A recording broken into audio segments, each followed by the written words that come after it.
Selamat pagi, salam sejahtera. Ini satu perkara yang menarik berkaitan dengan tanda sekolah. Ramai orang memberikan reaksi yang berbeza-beza. Ada yang setuju, ada yang tak setuju, tapi lebih ramai yang setuju berbanding tidak. Apabila Datuk Seri Anwar Ibrahim baru-baru ini menyatakan bahwa anak-anak sekolah patut dididik untuk membersihkan tandas dan ianya memberikan nilai tambah kepada pelajar itu sendiri, bukan saja kepada sikap tetapi juga nilai untuk menghormati termasuk pegawai pembersihan yang membersihkan tandas tersebut. Saudara-saudara sekalian, oleh sebab itulah saya terkejut apabila selepas Datuk Seri Anwar Ibrahim memberikan cadangan tentang tandas tersebut, beliau telah pun meluluskan peruntukan sebanyak RM1 bilion untuk membaiki tandas sekolah. Wow, ini satu perkara yang amat menarik perhatian kita semua, khususnya mereka yang mempunyai anak yang bersekolah. Ialah bayangkan pelajar, anak-anak Anda pergi ke sekolah, tandas pula tak elok. Bagaimana untuk menelaah pelajaran di kelas kalau keadaannya mau berak atau mau kencing?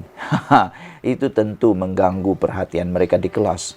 Berjam-jam menahan perasaan nak mahu membuang air besar, membuang air kecil, karena keadaan tandas yang rosak, kotor, dan mungkin tidak sempurna. Selain itu, kita pun tahu menahan membuang air kecil atau kencing dengan menahan membuang air besar ataupun dengan bahasa kasarnya berak, itu juga akan boleh menyebabkan penyakit yang lain. Jadi itu suatu perkara yang perlu ditangani.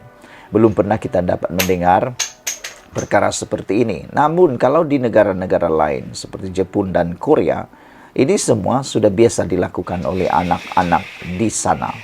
Saudara-saudara sekalian, tindakan Datuk Seri Anwar Ibrahim yang meluluskan RM1 bilion untuk membaiki tandas harus kita sambut dengan tepukan gembira, kerana nilai ini dipercayai boleh menyelesaikan isu tandas itu.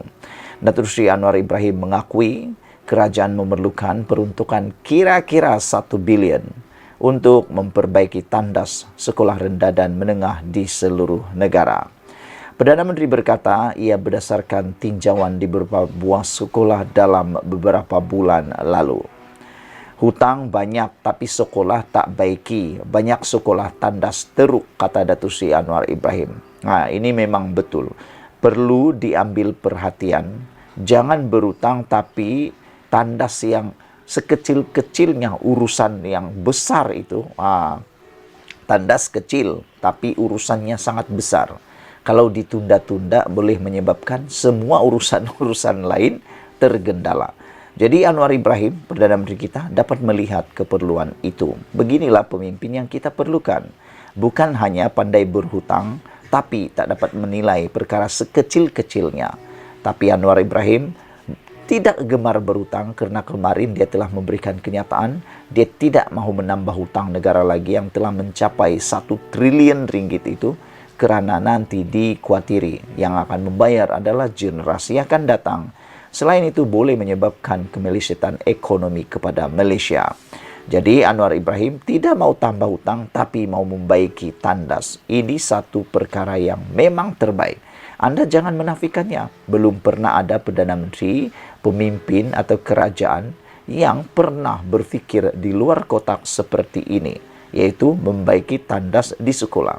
Bagi menteri-menteri, bagi mereka-mereka yang kayangan, yang kaya raya, bolehlah menyekolahkan anak mereka di sekolah-sekolah swasta. Tapi kalau orang-orang biasa seperti kita mengharapkan tandas yang sempurna untuk anak-anak kita di sekolah. Ialah kan mereka berada di sekolah lebih daripada 6 jam. Bahkan boleh kata kalau mereka berada di sekolah sehingga pukul 6 atau 4 petang, mereka sudah berada di sekolah hampir setengah daripada harian mereka. Jadi keperluan mereka utama di sana selain daripada makanan kantin, mereka juga perlukan tandas yang elok dan sempurna. Nanti takut-takut kena penyakit pula anak-anak kita. Kata Datuk Seri Anwar Ibrahim, saya minta Fadilah Siddiq, Menteri Pendidikan, tinjau semua tandas sekolah. Dia kata perlu 1 bilion ringgit. Kata Anwar Ibrahim, kita sediakan. Kata beliau dalam program Cakna Madani bersama pelajar tajaan Jabatan Perkhidmatan Awam JPA di institusi pendidikan tinggi. Anwar Ibrahim sebaliknya menemplak kerajaan terdahulu yang tidak mengambil tindakan sewajarnya. Kata Datuk Seri Anwar Ibrahim, ini anak kita guna. Ada sekolah 2,000 orang pelajar, 6 tandas, 4 rosak. Bayangkan betapa susahnya hidup pelajar di sekolah itu. 2,000 pelajar, 6 tandas, 4 rosak. Maknanya tinggal 2 sahaja tandas yang berfungsi. Jadi bayangkan kalau ada pada waktu yang sama 50 orang yang nak menggunakan tandas. Apa jadi? Menahan-nahan, buang masa, tak boleh masuk kelas dan sebagainya. Ialah kita bukan boleh tahan-tahan pelajar yang mahu kencing ataupun mahu membuang air besar. Nanti ditahan-tahan ada lagi penyakitnya, boleh pengsan dan sebagainya. Anwar Ibrahim memang berfikiran geliga apabila perkara sekecil-kecil ini dapat difikirkan oleh beliau. Kita rasa gembira, tapi pada masa yang sama kita berharap jumlah 1 bilion ini sampai kepada sasarannya, objektifnya. Bukannya disakau, ditunggu-tunggu oleh kontraktor-kontraktor yang sekadar mahu mengambil keuntungan. Walau bagaimanapun, kita memang yakini kerana Anwar Ibrahim telah menunjukkan beliau memang anti dan benci kepada rasuah dan penyelewengan keuangan. Jadi saya percaya 1 bilion ringgit ini akan digunakan sepenuhnya dengan penuh telus dan juga penggunaan yang betul menepati objektifnya.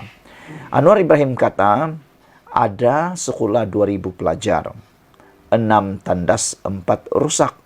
Saya tak boleh terima ini, kata Anwar Ibrahim.